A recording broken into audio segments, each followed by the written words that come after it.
Mr. President, on the eve of the 80th General Assembly session and the high-level week, this 10,000th meeting, what a dark moment in this chamber. Pakistan voted in favor of the draft resolution alongside 13 members of the Council. We commend Denmark for its efforts in coordinating this joint E10 initiative.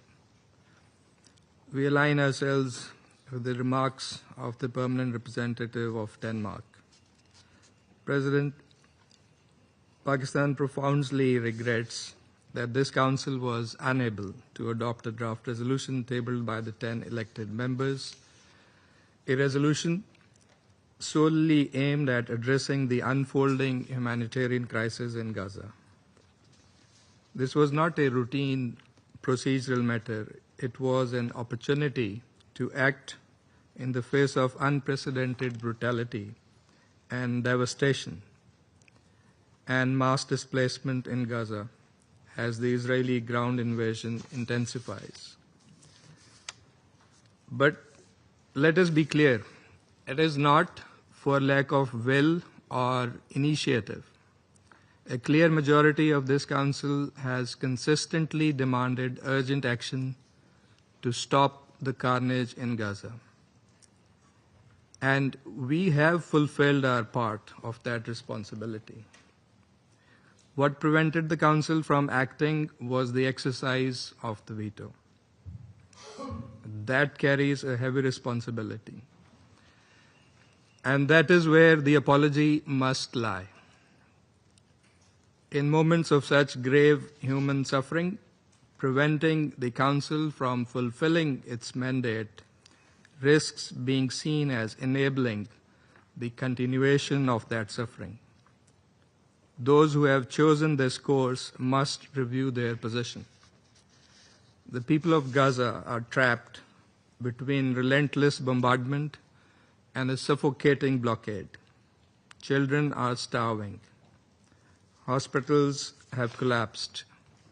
Families have no water, no medicine, no shelter. The occupation army has subjected Gaza City to its most punishing attacks in 2 years of war, sending thousands of residents fleeing under bombs and bullets amid fear that they might never return. This is not a tragedy unfolding in silence. It is happening before the eyes of the world, in plain sight, live on our screens, and the front pages of our newspapers.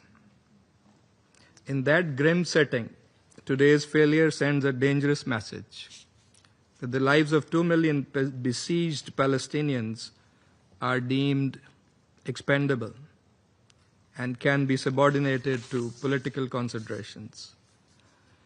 Every hour of obstruction deepens the wound and aggravates the suffering of the people of Gaza. Each failure compounds the cost also for the credibility of this Council. The human toll is staggering. More than 64,000 Palestinians have been killed.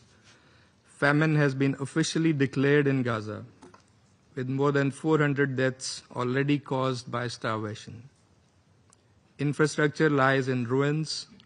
Hospitals, schools, water and energy systems have been deliberately targeted and devastated. Aid workers, journalists, no one has been spared, and generations have been wiped out. Families endure unimaginable suffering, and yes, the safety of hostages is being compromised.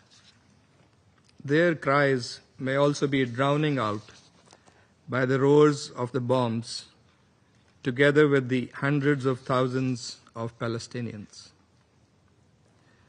And while preventing any moves by this Council, there have been assurances of action on ground, and those assurances have rung hollow.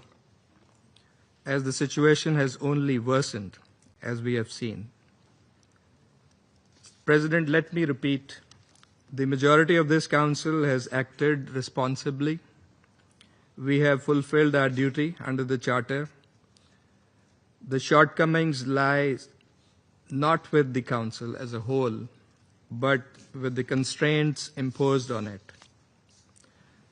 Several grim realities underscore the urgency of action. First, famine.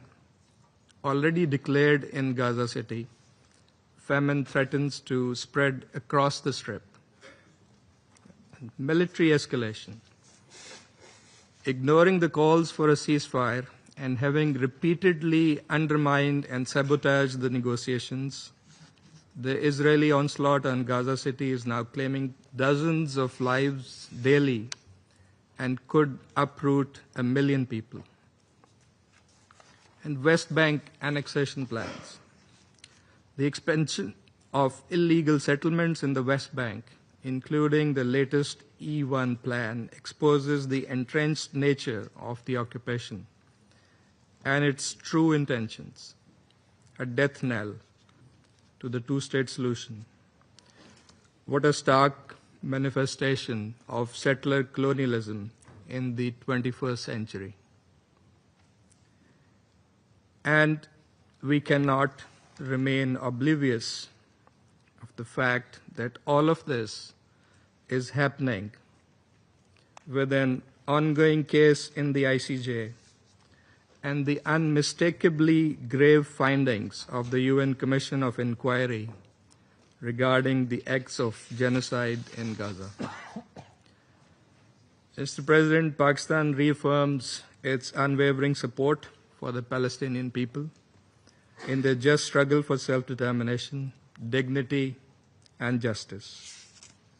We reiterate the call for an immediate, unconditional, and permanent ceasefire and an end to all military operations, an immediate, unconditional end to starvation and the inhuman blockade, with full unimpeded access through multiple entry and distribution points for humanitarian aid at scale throughout the Gaza Strip, and a just, lasting, and peaceful settlement of the Palestinian question, with the establishment of a sovereign, contiguous Palestinian state on pre-1967 borders, with Al-Quds Al-Sharif as its capital, in accordance with the relevant UN resolutions and international legitimacy.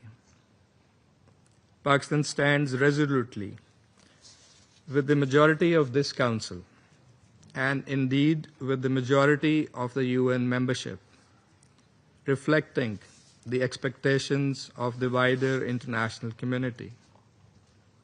We stand on the side of humanity and with justice and with international law. The world is watching. The cries of children should pierce our hearts. The anguish of mothers should shake our conscience. Palestine looks to this Council, and we cannot turn away. Regardless of circumstances, we will not remain idle. We will continue to act, to speak, and to uphold our responsibilities. This is our duty. To the brave and resilient people of Palestine, waging a just struggle against occupation for their inalienable right to self-determination and freedom. And there is no other choice. I thank you. I thank the representative of Pakistan for